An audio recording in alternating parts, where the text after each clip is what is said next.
So here's our very amateur video of day one of Foxie's training.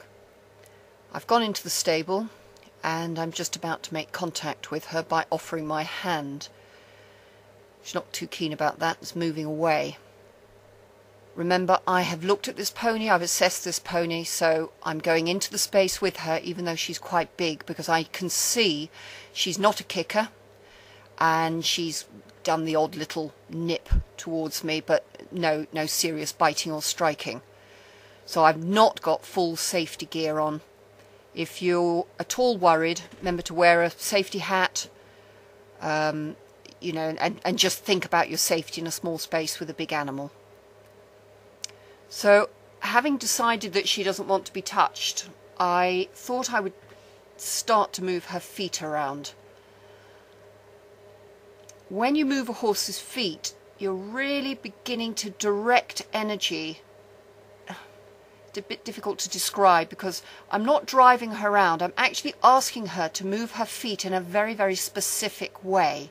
And at the moment, see that hind leg? I'm actually asking that hind leg to step underneath her belly and bring her head round to me. So it's a twofold exercise I'm asking her to do. Step underneath, and to start with she'll only look at me. Now, did you see that inside leg? Rewind it if you didn't. It sort of stepped out to the side towards me, which is the beginning of her beginning to face up.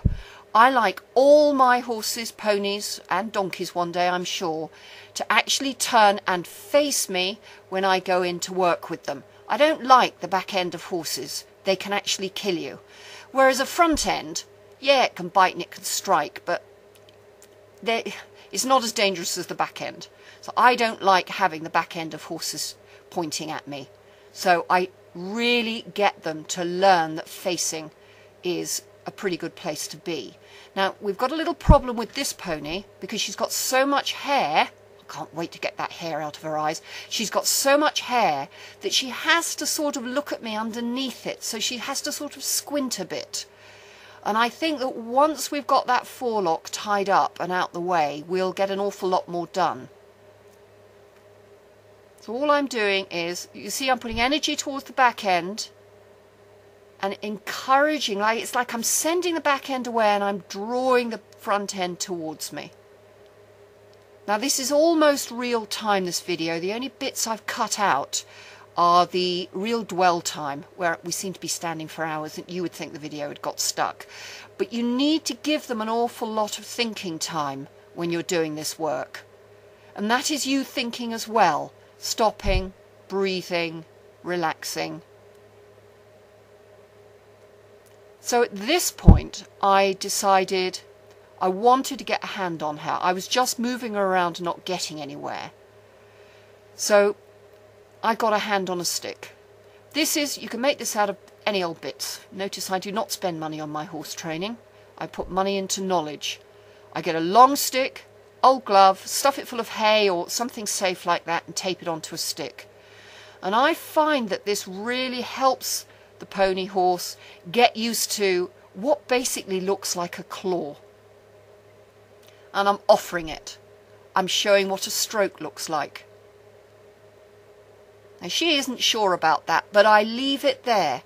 If I take that hand on a stick away while she is thinking of leaving, watch in a minute, there. If I take that away then because she is scared, she's just learned to run away from it. She was scared before that, that was just the big bit. Notice I didn't react, I didn't get hard, I just kept going. Now obviously if she only does that one spook away.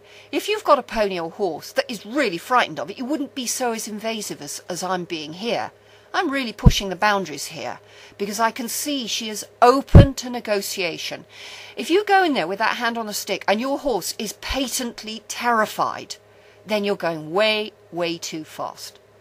You need to offer that stick from right the other side of the stable. And she went soft there, so I drew back. She's gone quiet. She's thinking about it. She's released her jaw. She's got one ear on me. Now I come in again. You can see she's not happy because she looks away, but I need to just keep going.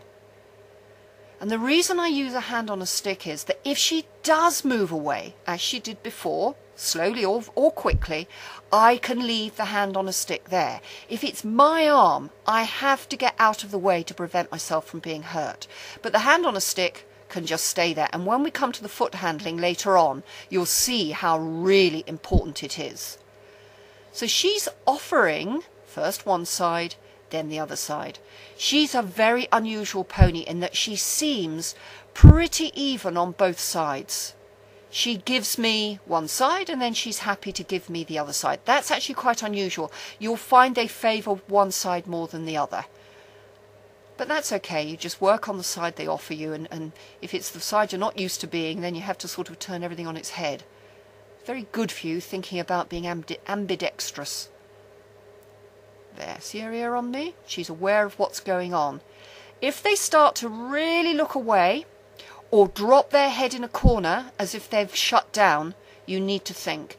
And the way in which the way I deal with that with a horse that looks like it's shutting down is I move its feet, but actually it's an indication that I've done too much with that particular pony.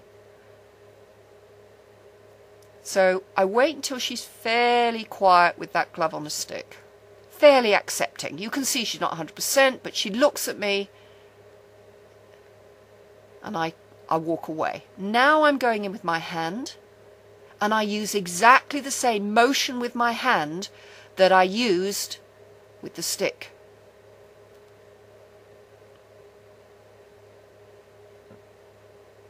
Be patient here. Be slow. Remember to breathe. A lot of us stop breathing and the pony thinks, why have you stopped breathing? Are you thinking of jumping on me?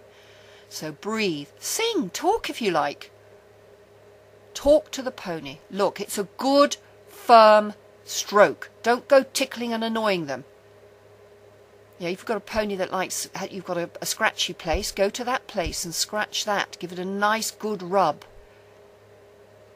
Don't be tickling and annoying them.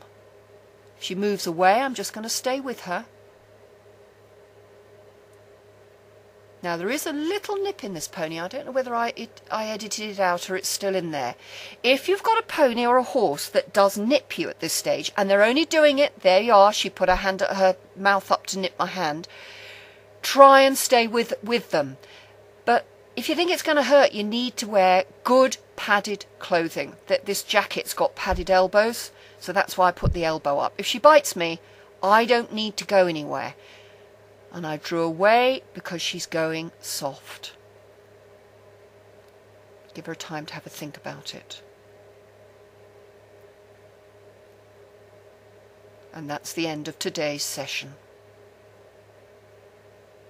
Blinking and thinking.